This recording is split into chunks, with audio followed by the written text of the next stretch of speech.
let's go talk to some poker players. Let's go.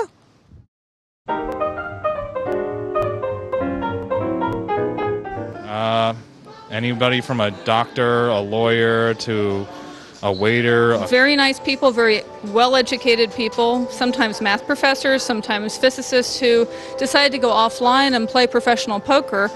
I'm an IT person. I do software development. I'm an attorney. I'm in federal contracting. I mean, it's a big mix. Just like any time you see a poker tournament, when you see them on TV and stuff, there's everybody from every walk of life, bar managers, bar owners. There's the people that serve you and the people that own the place all sitting down. There's preachers, there's athletes, there's stars. It's just it's an interesting cross section. You get to sit down at tables with people you never would be able to talk to, and we wouldn't run into anywhere else except a poker tournament or backstage at the concert. Yeah, I like it. I think that it offers a lot of alternatives. I mean, you end up spending less than you would at a casino because you can get in for a 1 cent game or a 5 cent game if you want it, or you could go to $500 games. So it's just a lot better. What ward do you live in? Ward 4. Okay. Yeah.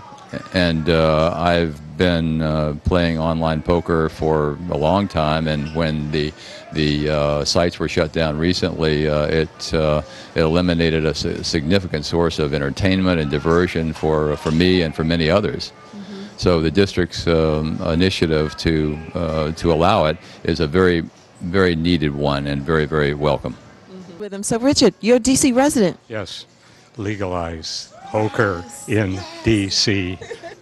I just moved to D.C. about 3-4 months ago. Really? Yeah. Okay, so what do you think about iGaming coming here? Are you going to participate in it, or? I'd love to, yeah. It's kind of disappointing that online shut down and there's not a lot of places for people to play around here, so iGaming seems like a pretty good solution. Well, I think that a lot of players are excited about iGaming in DC because it'll kind of both be good. A lot of these players are live players. They like to play live tournaments, but they'd also like the opportunity to play online when they can't play a live tournament. And they'd rather not travel to, say, Delaware or Maryland or elsewhere to play poker. They'd like to do it in DC. My live games, like the ones we're doing here, are an opportunity for them to do that, but they obviously would like a chance to do it in their own homes as well, or in a variety of locations throughout DC. I think for most people who play poker, with a few exceptions, most of us have read all of the books on the math of gambling. Most of us have played multiple games, spent a lot of time figuring out bet sizing. It really is more of a skill game than a gambling game.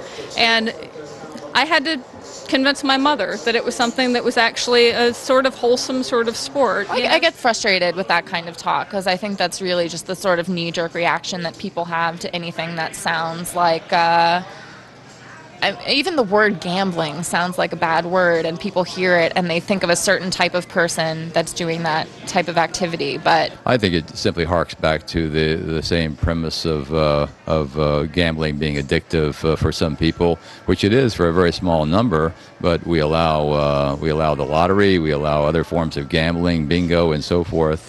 This is no different from that, in that the vast majority of people who play online poker are going to maintain a reserve, and they're going to limit their losses and of course their winnings, and so it's no different in that only a small percentage become addicted to it or become habituated to it. I personally think that the poker community is, I don't want to say they're necessarily educated, but I think that they play because they're passionate about the game. Because you know what, I'm 56 years old. There's only so many things I can do after I get home from a hard day's work, taking care of my wife and working 12 to 13 hours a day.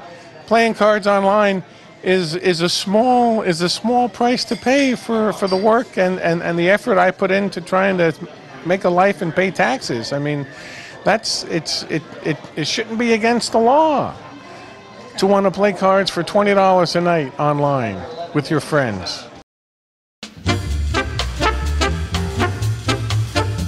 I think that the change is inevitable. I think that the public want the availability of online poker, and certainly it's a ready source of revenue for the district, which is badly needed.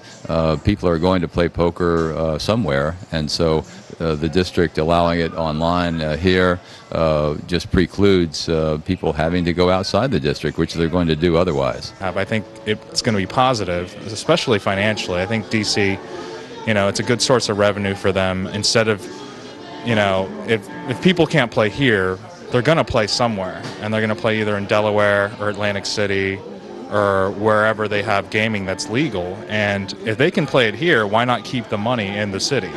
Everyone, we are with somebody who is very dynamic, because I just got finished talking to him.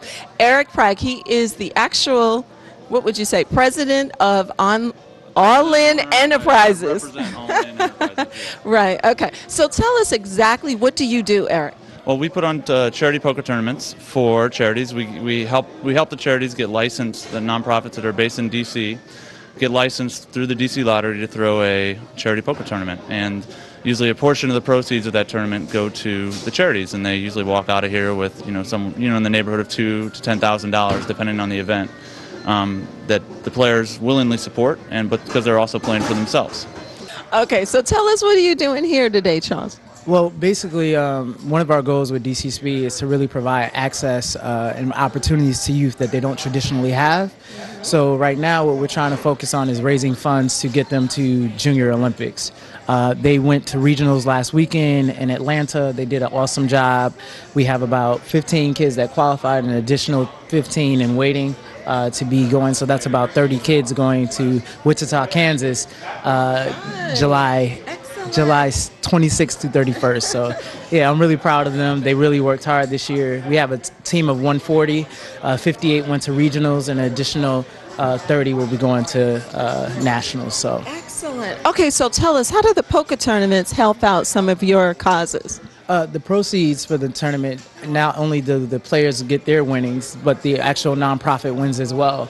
Because what happens is we get a percentage of that. And basically, because we, have been doing multiple fundraisers like car washes, pizza cards, and things like that, this helps with our hotel cost or our travel costs. So the response to you lately in terms of some of your poker tournaments, what are people saying to you, some of the poker players? They just love playing poker. So we average turnout between 50 and 100 people every event, and these people come from most of our players are probably from DC. A lot of them are from Maryland and Virginia. But we've had a great turnout every event. There's more people that show up and are having a great time and supporting the charities, and also hopefully winning some prizes for themselves. So we've had a lot. There's been a lot of excitement around our events. Really great day. I've had so much fun. I've gotten to know a lot of really great people, and as you can see, it was a very positive experience. So I'm Alina 7. I'm signing off right here from top of the hill, and I'll see you guys next time. Later.